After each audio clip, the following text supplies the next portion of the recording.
Some people choose to deck out their desks with dual or perhaps even triple monitors, always searching for ever more elusive real estate, which is certainly one way to do it, but it tends to be a bit disparate and is absolutely useless for gaming, of course. The InnoCN 49Q1R essentially combines the real estate of two 27-inch widescreen monitors into one mega ultra widescreen with 49 inches diagonal of real estate. Now, I'm old enough to remember a time when 21 inches and 30 hertz was considered an excessive luxury, and that was a cathode ray tube. So the InnoCN 49Q1R QD OLED 144 Hz 5K 2K resolution gaming monitor at $1,000 or less during sales events is absolutely mind-blowing. Keep watching to see how it performed and what the reality of using an ultra-wide, ultra-curvy display is. You're watching WindowsReport.com reviews. I'm James Bruce. The InnoCN 49Q1R is described as 5K 2K resolution, which means 5120 by 1440 pixels, otherwise known as DQHD or Dual Quad HD. It has a 32:9 aspect ratio, which is twice as wide as 16:9, and an 1800R curvature. 1800R means the curve forms a circle with a radius of 1800 millimeters or 1.8 meters. And that's about as curved as you'll find on monitors, a higher number being less curved. Now, I must admit, I haven't had a huge amount of experience with super curved displays, but I've really come to love this kind of display style. It's mainly a comfort thing. It's great at reducing screen glares because more of the screen periphery is perpendicular to your eyes.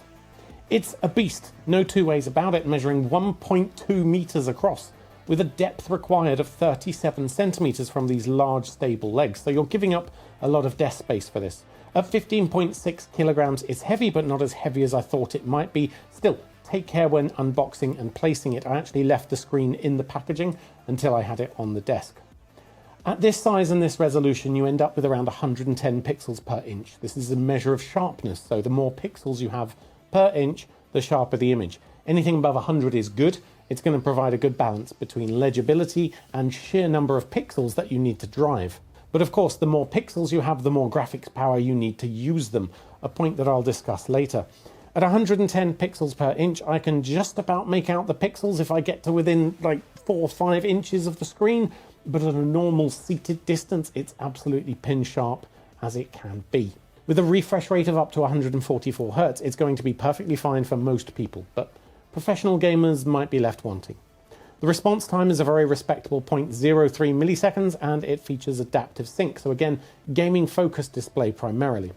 The 49Q1R is a QD OLED, which stands for Quantum Dot Organic LED. Now, I ran through the standard Starfield test, which will typically show if a monitor has a limited number of local dimming zones, so I couldn't see any blooming or halo there. That's where the screen will attempt to light up a single pixel, a single area, a bright pixel, but the area it lights up is actually bigger than the pixel. So you get a sort of grey halo effect around the pixel where the whole block is lit up. To be clear, I wasn't expecting to find any blooming. You shouldn't get that on an OLED type monitor, but I did want to confirm if the QD OLED was real or just another made-up marketing term, so top marks there. In terms of ports and inputs, you'll find 2 HDMI, a display port, and a USB-C with power pass-through, which means direct compatibility for phones or the Steam Deck, for instance. There's also sub-ports with an upstream USB to A and, uniquely, an Ethernet port. So this actually makes the 49Q1R monitor an all-in-one hub or docking station for laptops over USB-C. You'll get power up to 90 watts, in fact, more than enough for any laptop, a wired Ethernet connection too, albeit 100 megabits, not gigabit Ethernet, and USB ports for peripherals. Now, as you might expect from a display with such an absurd ratio, the 49Q1R has a variety of picture-in-picture or picture-by-picture modes. For instance, the ability to just split the display right down the middle for 2 separate standard widescreen inputs. But it also gets weirder in that it has a phone mode on the left or right. So you can plug your phone in over USB-C directly, and assuming it has video out, you can have a full screen phone docked on the side of your desktop. That's mad. I'm not sure it has a real world use case, not for me anyway, but in terms of neat features, this monitor has all of them. So what does it actually feel like in use? Having used this as my daily driver now for around 3 weeks, what surprised me most about the 49Q1R was not just the incredibly immersive gaming that's possible, but also how genuinely useful it was for work and productivity. I tend to multitask a lot. It's probably undiagnosed ADHD, but I'll write a paragraph or two, remember something on my to-do list, deal with an email, do some programming, swap over to video editing, then go back to writing. Until yesterday, when I installed a tab manager plugin, I had a 246 open Chrome tabs, and that was just in a single user session. My point is, that kind of work style is really tricky when you can only see one window at a time. Since putting this behemoth on my desk, I can do it all at once, effortlessly. I don't need to swap windows, I can just glance over there, and it's all there. The curvature massively reduces screen glare. I actually have a large window just to my right here, and it gets some serious midday to afternoon sun. So I was a little worried about setting my desk up here for this review, but actually it's been fine. Although it's only 240 nits of brightness, I had no visibility problems, as I say here, in full sun, not that we get a lot of it in the UK, but I think the curvature again helps there. So 250 nits on a flat monitor probably wouldn't be enough to use in full sun, but on this, it definitely is. It's often said that curved screens aren't that great for productivity. They're wonderful for immersive gaming, but not so great for office stuff. The biggest reasons that I can find seem to be things like, and this is the biggest one, spreadsheets can get distorted, as well as it can cause eye strain. The former, I mean, maybe if you had an Excel sheet spread across the entire thing, but I did try in the name of science, and I think I can confidently say that myth is busted. I can't perceive any distortion, but perhaps, professional photographers and other creatives might see some. As for eye strain, I mean, I grew up being told not to sit too close to the screen, and now I use VR with a screen 1 inch from my eyes and a smartphone constantly no more than 12 inches away from my face. So I'm not sure there's any weight to that argument.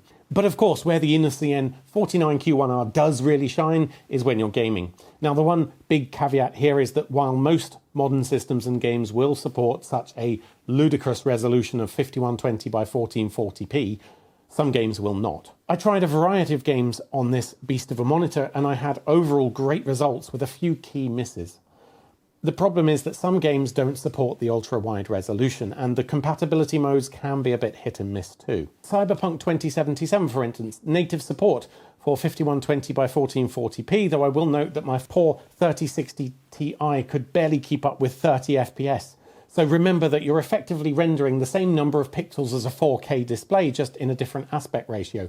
So you do need hardware that would otherwise be capable of a decent 4K display. On the other hand, Fortnite was a total disaster. It only supports 16:9 ratios for some reason, and no matter what I did, the image was distorted. The built-in monitor settings to force the aspect ratio back to 16:9 didn't work. And in the end, my only option was to turn on picture-by-picture mode and just limit myself to one half of the screen. Bit disappointing there. City Skylines 2 looked incredible, really an immersive way to play and view your city. It's clear that the ultra-wide view really benefits games like this that are information dense, allowing you to take in more of that at one time. GTA 5 Enhanced ran beautifully, again another game that really benefits from the wide field of view, giving you some stunning vistas of the city and a great driving experience. I also swapped over to the PS5, and unfortunately it was super stretched. It definitely doesn't support 32:9 ratios. You can output at 1440p 120Hz HDR, which makes the best of it in widescreen mode. It looks nice, but the best it can do is 16:9, so you have the black bars on either side of the screen. The only real downside to this monitor is the speakers. It claims to have surround sound speakers, and while they might be surround, they're also mid-heavy, muddy, and no serious gamer would contemplate using them. They are, in the best possible way I can put it, mildly better than the speakers that are built into my Mac Mini. So, who should buy the InnoCN 49Q1R? Although it's marketed as a gaming monitor, in my experience, it was fantastic for productivity too.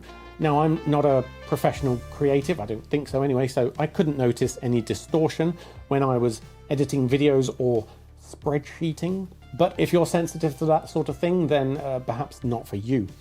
I found that I really appreciated the curve, its ability to greatly reduce glare. I did find myself having to turn my head sort of back and forth, but you would also do that with multiple monitors, so no surprise there. The side-by-side dual input was really useful for using both the Mac and PC tasks simultaneously, and the instant docking station was actually really handy too. It looks incredible for gaming. I can't fault the colors, the contrast, the brightness. The sheer scale of that super wide field of view is so incredibly immersive. It's game-changing for a lot of games to go from this to that. But there is that big caveat that it isn't going to work with all games, and where it does, you need to drive the equivalent of a 4K resolution in terms of actual pixels, so you need a very beefy gaming rig to run this, especially if you want to push it into those higher 144Hz refresh rates that it can support. Console gamers should definitely look elsewhere. Since you won't be benefiting from the extra real estate, you'd only get the equivalent of a 27-inch 1440p monitor, so it's really not worth it for that alone. But overall, a superb offering from an established name that I think will appeal to a lot of people with fantastic value, stuffed full of useful productivity features, but with a few quirks to keep in mind. The only real question is your desk big enough? Hit like, consider subscribing. I'm James Bruce. You've been watching WindowsReport.com.